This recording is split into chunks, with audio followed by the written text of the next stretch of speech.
La obra de Kafka continúa extrañando y fascinando al público casi un siglo después de su muerte en 1924. Su gran originalidad se abre a múltiples interpretaciones, literarias, teológicas, psicoanalíticas, filosóficas. Se podría tener una biblioteca ya solo de interpretaciones de la obra de Kafka. En el ámbito filosófico son muchos los que han ofrecido su interpretación: Adorno, Derrida, Deleuze y Guattari. En este vídeo nos vamos a centrar en la que ofrece Hannah Arendt, que es de una simplicidad y claridad que resultan sorprendentes, y a la vez vinculan las figuras de estos dos judíos que pensaron y escribieron en alemán en el siglo XX. Ante los cuentos y novelas de Kafka, es difícil escapar a la sensación de que se está leyendo la narración de una pesadilla. Situaciones absurdas son aceptadas sin pestañear por todos los personajes. Al despertar una mañana Gregor Samsa de un sueño inquieto, se encontró en su cama transformado en un insecto gigantesco. Es la primera frase de la Metamorfosis. ¿Horror? Bueno, de momento sí y no, porque Gregor no se asombra, sino que, sin valorar adecuadamente las dificultades que la transformación va a conllevar, siendo viajante como es, se horroriza de haberse quedado dormido hasta tan tarde y piensa en todas las cosas que tiene que hacer. Evidentemente, esto es una pesadilla. Puertas, pasillos, escaleras. Si estás dentro, no puedes salir. Si estás fuera, no puedes entrar. El tiempo se estira y se encoge. Personajes desconocidos se presentan como viejos empleados y son admitidos como si nada. Pesadillas, sin duda. Pero en las pesadillas que nos presenta Kafka hay dos temas principales. Jorge Luis Borges escribió: dos ideas, mejor dicho, dos obsesiones rigen la obra de Franz Kafka. La subordinación es la primera de las dos, el infinito la segunda. En casi todas sus ficciones hay jerarquías, y estas jerarquías son infinitas.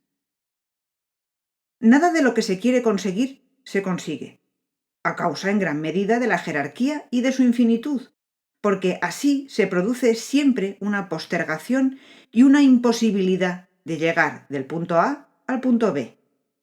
Un mensajero imperial en De la construcción de la muralla china no podrá jamás llegar a salir del palacio por sus infinitas estancias. Pero si a alguien en una obra de Kafka le llega un mensaje oficial, la fatalidad, que ha de ser aceptada.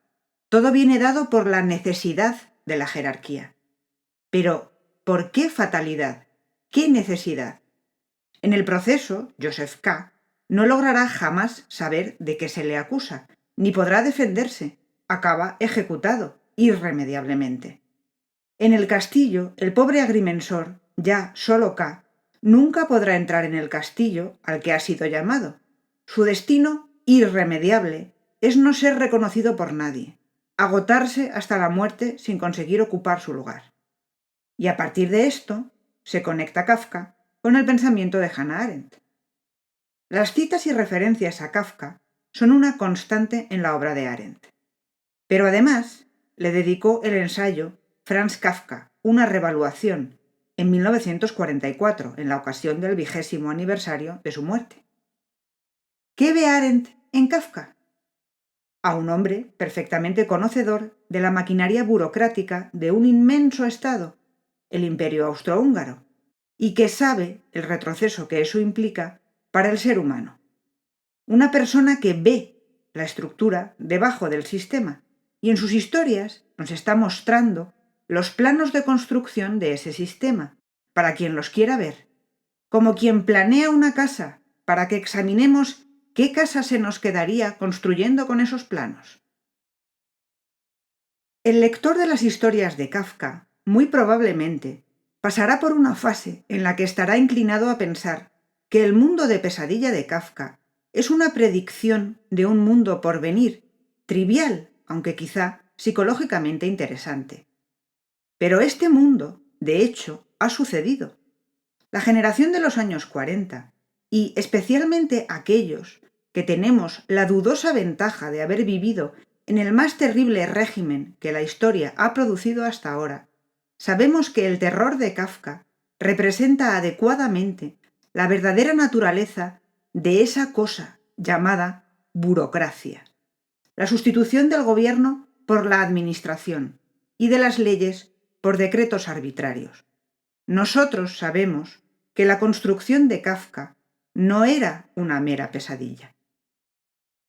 Dejando a un lado que con el paso de las décadas habría más candidatos al régimen más terrible de la historia de los que conocía Arendt en 1944, centrémonos precisamente en qué consumió el pensamiento de Arendt. La pregunta de ¿cómo es posible llegar hasta aquí? ¿Quién hace posible la pérdida de derechos y la devastación del totalitarismo? Para Arendt, las respuestas giran en torno a la obediencia ciega a un sistema burocratizado y el abandono de nuestra condición de persona, en favor de ser algo ocupado y banal. En Kafka encuentra también estas respuestas.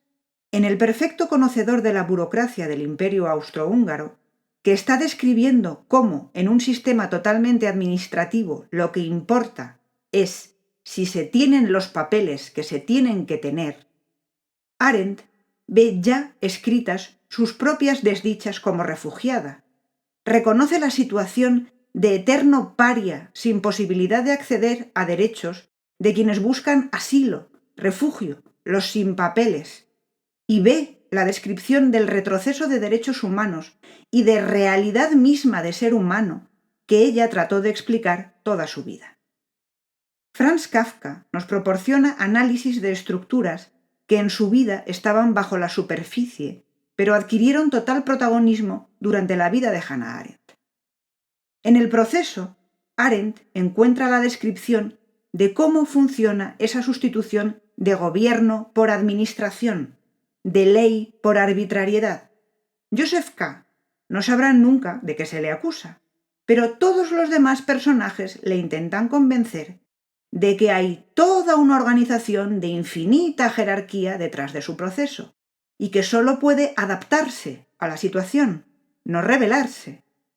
Se le cuenta la grandeza de un sistema que actúa por necesidad administrativa, y así no importa la verdad. Pues no es necesario aceptar todo como verdad, uno debe aceptarlo como necesario. Una triste conclusión, dijo K., convierte mentir en principio universal. La aceptación de la necesidad administrativa y la admiración ante esa necesidad transforma al sistema burocrático en una especie de orden divino en el que la cúspide siempre está oculta o es inalcanzable, y quien intenta rebelarse es percibido como una especie de pecador. Así, la ley desaparece en favor de la arbitrariedad administrativa y el ciudadano deja de serlo. O es un paria, sin papeles, o es parte del sistema. No es persona, o en este caso, no es personaje. En las historias de Kafka, normalmente hay un único personaje, enfrentado a toda otra serie de autómatas en vez de personajes, totalmente desprovistos de profundidad psicológica, que son parte ya de la maquinaria que ha entrado en funcionamiento. La distancia entre el personaje y la maquinaria, representada por el resto, solo podría salvarse si el personaje se rinde, aunque esto también conlleva su destrucción, como Gregor Samsa cuando deja de comer o Joseph K. cuando deja de luchar. Así, el personaje es aniquilado, igual que lo será también el K del castillo, aunque K no se rinda nunca. Kafka, según Arendt, nos está mostrando cómo funciona la maquinaria, con todos sus representantes actuando como si no cupiese el error en su ocupación, porque todos están ocupados. En términos que definirá la propia Arendt en la condición humana, todos han retrocedido ya al animal laborans. Hacen constantemente, pero no actúan, tampoco piensan. Todo su ser está volcado en esa función que tienen, como el ascensorista de América, la tercera novela de Kafka, que no puede concebir, no saber el nombre de alguien que suba en su ascensor, absurda tarea, sin duda, que consume su vida, o lo que sea, porque eso, lo que hace el animal laborans, cree Arendt, le mantiene totalmente alejado de lo que sería la vida en realidad. Pero la maquinaria también preocupa a Arendt en lo que se refiere a los derechos. En la maquinaria, unos renuncian a su participación política y quedan como sujetos subyugados por las órdenes arbitrarias del sistema, pero otros, la colección de protagonistas de Kafka, quedan fuera, eternamente fuera. El castillo ya empieza con que un lugareño meticuloso y atento quiere echar a K de la posada donde duerme porque no tiene el permiso necesario para estar allí. Obtener permisos será una gran preocupación constante para K, que querría ir al castillo, al que no tiene permiso para ir, para aclarar su propia situación. En los orígenes del totalitarismo, Arendt, en la segunda parte, en la que no casualmente es donde hace referencias a Kafka, observa cómo los derechos humanos empezaron a retroceder casi desde su propia declaración en el siglo XVIII. Porque con aquello de que el individuo se había emancipado, de repente nadie se hacía responsable de asegurar sus derechos más que su propia comunidad. Se hablaba de derechos del hombre, pero en realidad eran derechos del ciudadano. La terrible paradoja y punto débil del proyecto de derechos humanos se pondría totalmente de manifiesto en el siglo XX, porque si no se te considera ciudadano... Problema. ¿Quién da el derecho a tener derechos? Esta es la pregunta de Arendt, de la que, lógicamente, encuentra ecos en la situación de K en el castillo. Si vienes de fuera, si no tienes papeles, ¿quién te da el derecho a ser persona? Arendt, en los orígenes del totalitarismo, observa cómo es más fácil deshacerse de quien no tiene papeles que de un delincuente, que por sus propios delitos, algún papel, ya sí que tiene. Nada mejor para anular a alguien que no reconocerlo como nada. Si no es nada, ¿qué derechos tiene? ¿Acaso no es peor una orden de expulsión que una pena de cárcel?, se pregunta Arendt. Acá, en el castillo, en el capítulo 2, le llega una carta que le da una opción. Le posibilita, nos dice Arendt, arreglar su situación si accede a actuar a través de un acto de favor desde el castillo, si su ocupación no es oficialmente reconocida, sino determinada de tapadillo a través del mensajero Barnabás. Y K no se adapta a la situación. Quiere su reconocimiento, su dignidad, lo que considera básico y normal. En esto consiste la inocencia y la subversión del hombre de buena voluntad, que no se adapta a la maquinaria automática del sistema que difiere eternamente, que actúa a través de decisiones opacas. K es extranjero en el pueblo del castillo, pero además es extraño e inaceptable porque pide participar en su destino. No acepta la fatalidad ni los favores. K es Kafka para Arendt, porque ella cree que sus historias son su intento de no someterse, sino de intentar construir un mundo no arbitrario al que poder pertenecer. Pero K también es un modelo. Según Arendt, la inicial es una abstracción necesaria para marcar su función de modelo. Es como si Kafka quisiera decir: este hombre de buena voluntad puede ser cualquiera y todos, quizá incluso tú y yo. Él, que no quiso que la gran mayoría de sus obras le sobrevivieran porque las consideraba indignas de llegar al público, ¿qué quería, qué buscaba de un libro? Si el libro que estamos leyendo no nos espabila de un mazazo en la cabeza, ¿para qué lo leemos?